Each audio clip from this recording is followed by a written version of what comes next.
for the freedom to do dangerous things, just as you might pay extra to take the diamond run on a ski slope or to fly into space as a space tourist or something like that. Because you do impose a cost on the system if you get into trouble, you should pay for that. It's kind of like an insurance premium. And you pay it to the ISP, and then the ISP ultimately pays it to the insurance company.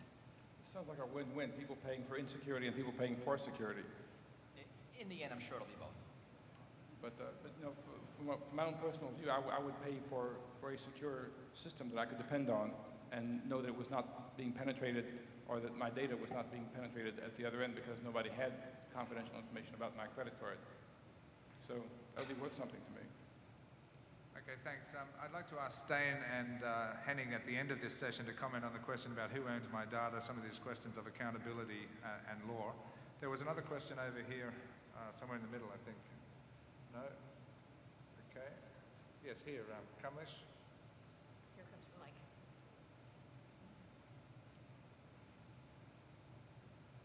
In the context of international cybersecurity cooperation, what do you see the role of big clouds? They will be called upon to give information to apprehend cyber criminals. So will they be able to bring this kind of data available from wherever it is stored to the respective governments? We are talking of international cooperation here. So I think as we see in the future, probably 10 such clouds will make up for 90% of data exchanges. So it'll be very easy for international cooperation to apprehend cyber criminals. Why don't you answer the question? What's your take on that? No, I want think? Bruce and Esther to. What do you think? What do you think? You answer it. Come on, Kamlesh. What do you think? Well, I think, as Esther mentioned about ISPs, so similarly, ISPs as well as the global clouds, they should be mandated to give information to the respective governments to apprehend the criminals. What kind of laws we will create, I don't know. Yeah, it's complicated. It is complicated. Yeah. So any comments from more legally inclined? You know, in the U.S. there already is a warrant process that allows for that kind of thing, and I think that should continue. As long as there is proper oversight, giving the police the ability to intrude in our lives works. An Indian government wants it, then how will they go about it? Yeah, we obviously going to need international agreements for that. Yes. I mean, and there are international crime treaties. If the guy stole money, you will have no problem getting But the they US. don't work. The treaties don't work. So we are here trying to create methods and mechanisms which will actually work. Yeah. Okay, Stein and then Henning. Thanks, Kamlesh. Former prosecutor, I'm very concerned about this cloud computing. The cloud may be the ultimate category of globalization, since it could cover many borders and regions. The users may offer selected available zones around the world that may create great concern with regard to multi-jurisdictional crime scenarios for the investigation and prosecution of criminal acts. And a global harmonization of procedural laws should be developed through a cyberspace treaty. These problems may only be solved, maybe, through the negotiations towards a global cyberspace treaty, and that includes necessary jurisdictional provision and international law, whether or not they are possible to prosecute under national law. Thank you, Stein. Well, before I turn to the cloud issue, I would very heartily endorse Judge Schjolberg, which what he said before and what he said now. Our group, the World Federation of Scientists, has from its first document advocated, as we called it, toward a universal order of cyberspace. We were very concerned, as has appeared often today also in the debates, that cyberspace is unregulated. It is a free-for-all. We have no references.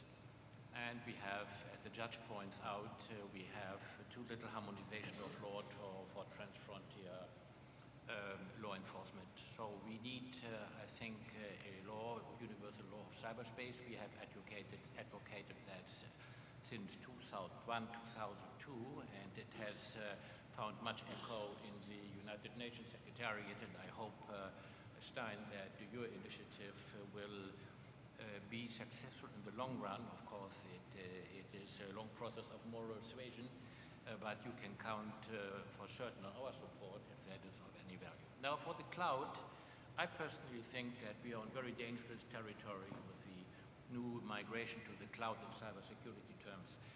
If I talk to people from big corporations who, of course, for economic reasons, outfarm the huge data masses, and they do not even know in what center the data are, nor do they know how the data are shifted automatically because of technical processes within the data. And I see the mere quantity of data in such an order of magnitude that also corresponds to a tremendous new degree of vulnerability. And I do not think that the cybersecurity community has fully lived up to these new challenges. Thank you, Stein. Esther? I just want to react for a moment to this cyberspace is unregulated. Partly to be contentious and get some liveliness, but also because the problems we're discussing here are real. But I wouldn't want anybody to walk out and think cyberspace is unregulated, anything can happen. Just as this room is regulated by the people on the panel, the people in the hotel, most places on cyberspace are regulated. They're not regulated by a government, but they're regulated by eBay, which monitors the transactions. They're regulated by Facebook, which removes stuff that's considered pornographic. So there's a lot of regulation going on the internet. That doesn't mean crime doesn't happen. It doesn't mean we don't need better treaties. But get on the internet and try it. It's not a cesspool everywhere. There's lots of subsidiary regulations and structure and order, and it's just worth pointing that out. Yeah, thanks, Esther. We go to the last two questions, and then we'll have some final comment. So there's a gentleman there right at the back with a microphone, and I think there's one here. Yes, Michael Moore. Bruce, you opened up a can of worms when you talked about the delta or the gap with generations. What are we It's only going to get wormier. Say again? It's only going to get wormier. I agree. But the issue, what are we as security experts doing to help close the ignorance gaps that our next generation and the following generations, the divide will only grow. With my children's children or their grandchildren, this cloud will just become a magical realm that is governed by the intelligence of the security community, which themselves would have to be governed by other security. So is there anything that EastWest or government institutes around the world are working with education programs to help close that divide, make it part of the mandatory curriculum to help educate kids on the foundation of technology? So I think that's kind of backwards. I think the kids need to educate us. I mean, the thing about generation gaps is the younger generation always wins because the older generation dies. And the way the kids are doing it is the correct way. We're doing it wrong, we're doing it old, right? Emails for old people, not for kids. And that's the way it's going to be. So I think better than us educating the younger generation is let them educate us on how they use the net, how they want the net to work, how it fits into their lives, so we can build infrastructure that benefits them. Because the education is not going to go the other way.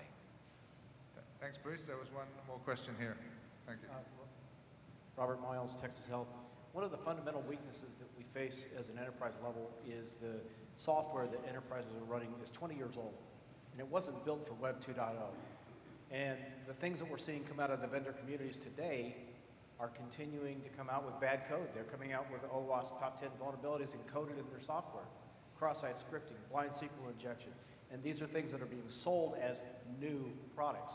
What's being done from an accountability level to force vendors to have good SDLC processes, to build good code, to build secure products?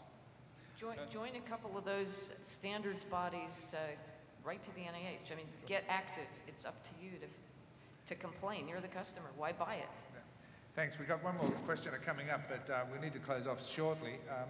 Why don't we take your question, then Addison, maybe, or Bruce, and come back on. Oh, come back now on that question. Well, I just wanted